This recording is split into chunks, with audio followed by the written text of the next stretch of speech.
As wing foiling continues to gain in popularity, and in my opinion, understandably so, there has been a consistent push towards the philosophy of the smaller the board, the more fun that you will have. What started on very large boards progressed to having a board that just exceeded your weight by a few liters of buoyancy, then to foiling on a board with much less buoyancy than the rider. What this video will answer today is twofold. First of all, how to water start on a small volume wing board, and then what kind of commitment and training does it require to do so.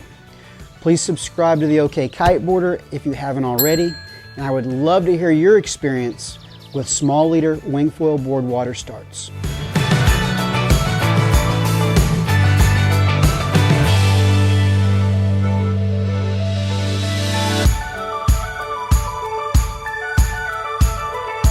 It doesn't take long to get influence into purchasing a small volume board when you see it being performed so easily in YouTube videos by professional wind sport athletes.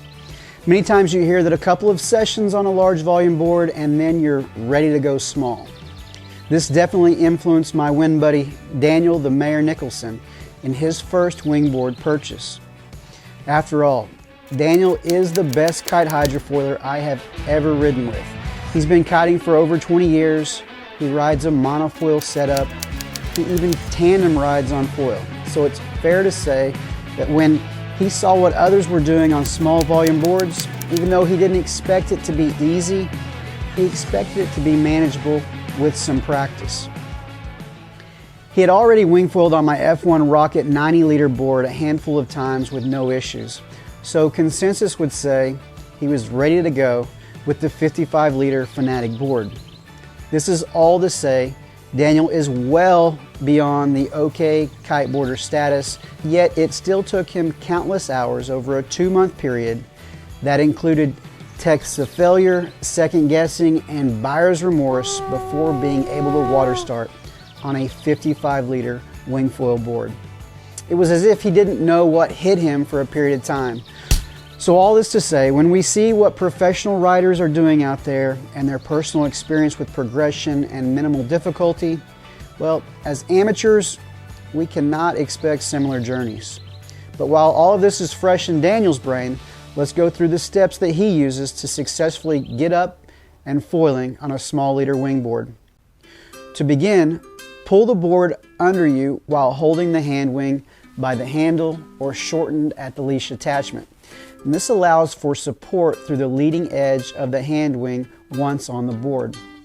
The larger the leading edge, the more flotation, which is a benefit of a hand wing like the duotone unit. While using one hand for balance through the leading edge, the other hand will move to the other windward side anterior portion of the board. This is due to usually needing to push the nose of the board down a bit at this point. Once level, put your front foot in the strap. Make sure that you have loose straps to allow your foot to get more centered on the board. Sometimes you may need to put both hands on the hand wing in order to work your foot into the strap. Once the front foot is up and in, move your back foot to the windward side of the board while moving your knee forward towards the other front strap on the leeward side of the board. At this point, your leg is at an angle across the board. The next and the hardest step is getting the hand wing up and flying. Keep the front hand on the wing while sliding the back hand under the leading edge and feel for the strut. Once you're in a ready position, release the pressure from your top hand while pulling the strut towards you with the trail hand. Some hand wings have the front handle far from the leading edge, and with a big wing, this process is quite challenging.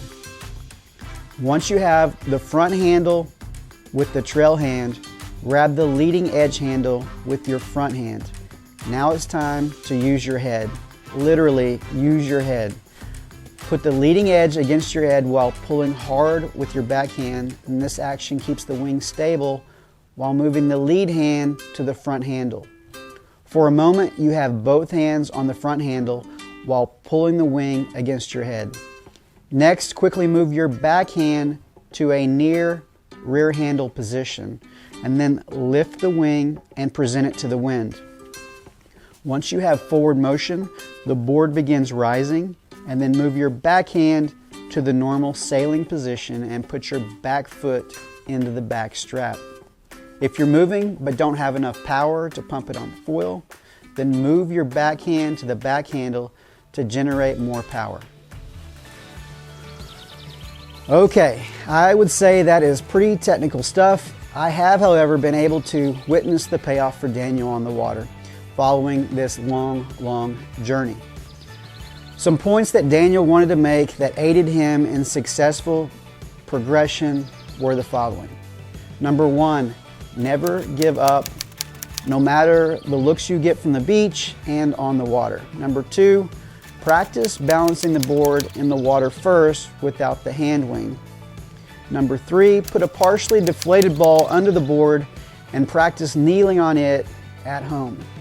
Number four, practice climbing on the board in the water. Find a mounting approach that works best for you. For Daniel, it was from the posterior approach to the board.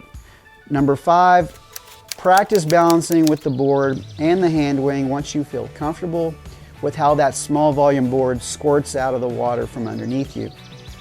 This is to say, make sure that the shish kebab danger is at a minimum. Next, even in almost no wind, practice standing up and just letting the board sink. And during all the steps above, the board will be going up and down, tipping side to side under the water as the wave power engages the foil. And all of these changes will change the way that you interact with the hand wing. And lastly, rinse and repeat hundreds of times, unless you're Kai Lenny. And most importantly, try keeping a good attitude. Once committed, just don't give up. So these are the steps that have worked for Daniel. Your experiences and your successes may vary. I would like to thank him for sharing all these tips, but as for me, I think that I will just stay put on my 90-liter F1 rocket board, and then I'm going to look at the Gong Heap 85-liter inflatable board for travel.